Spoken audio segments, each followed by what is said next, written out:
pastoral communities do not have toilets. Okay, so tell me what's your name? Michael Anjaz, focal person, WASH program, Isiolo district, and I've been involved in the CLTS since its inception in March 2011, sorry. And we started off with the 220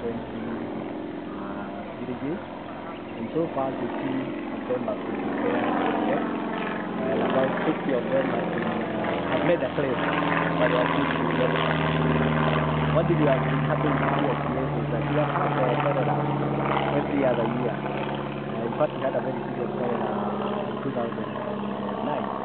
when about 31 people died and another 1,110 were actually infected. But since 2009, we have not had cases of cholera. Actually, even the diarrhea diseases from our reporting information system has actually gone down.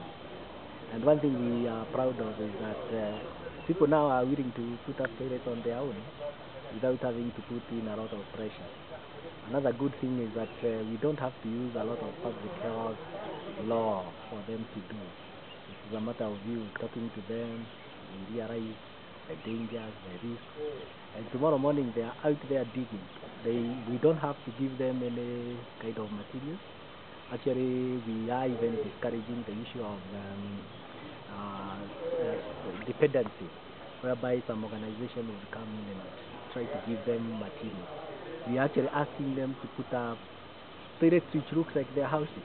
So if you live in a house which is thatched, put one toilet which looks like that. If you're having a toilet which is all pieces of timber, just go around and do the same. And one thing also we appreciate about CRDS is even the population of rice. It has gone down in the communities where we have started. Even the toilets themselves, they don't smell, because the community also have learned a way of dealing with smell by use of ash and even the flies breeding in them. This has also gone down with the issues of hand washing, whereby almost every other community has a leaky tin outside the toilet. And also the feeling that as soon as you come from the toilet, you actually use the leaky tin has actually been captured and is doing very well. There's also the issue of soap. The communities are using appropriate materials like ash, and it is also doing very well, and they actually appreciate it. What are the challenges? The challenges are that the communities that we have are diverse. We are dealing with communities which are made of foreigners, Turkana, Samburu, Somali, and Meru. And these are people who are not as homogeneous. You have to actually deal with one at a time. But the good thing is that it has spread across all of them, and it is doing very well. The other problem we have is that sometimes there is insecurity in Isiolo, whereby some villages have been displaced. But the good thing is that when they come back, they still continue the toilets that they have been using. So we are happy about it. It has also been appreciated by other sectors, right from the provincial administration, by churches, and other NGOs. How have you overcome the challenges that you've just mentioned? We sit down with the communities, and we all agree that when cholera hits one community, it does not mean that it will not go to the other one. And so they start appreciating the need to have that toilet in their home state. Do you think Kenya can become ODF by 2013? Yes, it is possible, because if we have been able to have 15 villages, including the 50 which are actually included. That's about 65. And I'm sure by now they must have gone to higher than that.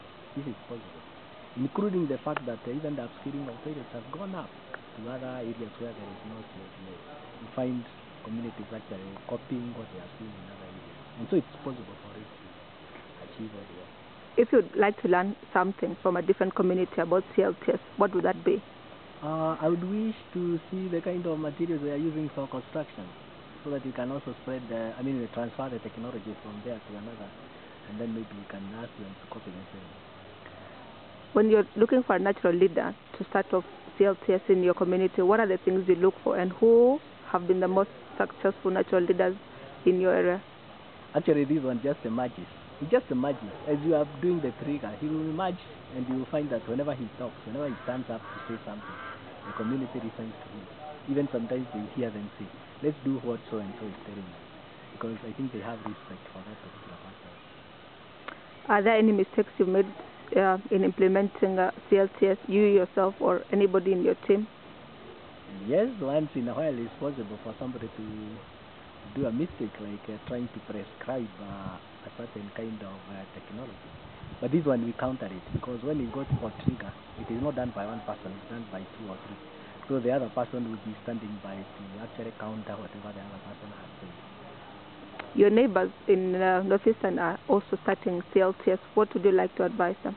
I would advise them to be very, very careful, especially during the early stages. Let them not be so ambitious in trying to go to further areas where they cannot be able to monitor. Let them try to come to the areas which is nearby, and then from there they can spread the gospel across to the other areas which are far-fetched. What do you see as the biggest challenge with the success of ODF rural Kenya by 2013? I think this is something, especially with us, the challenge is that these people have lived without toilets for a very long time, and I'm sure even in other areas in this country it is the same. So the question is how we actually started it and how we are going to move into making it a success. But I have all the confidence that it's possible, because it has been achieved in my area where I'm working. Thank you very much.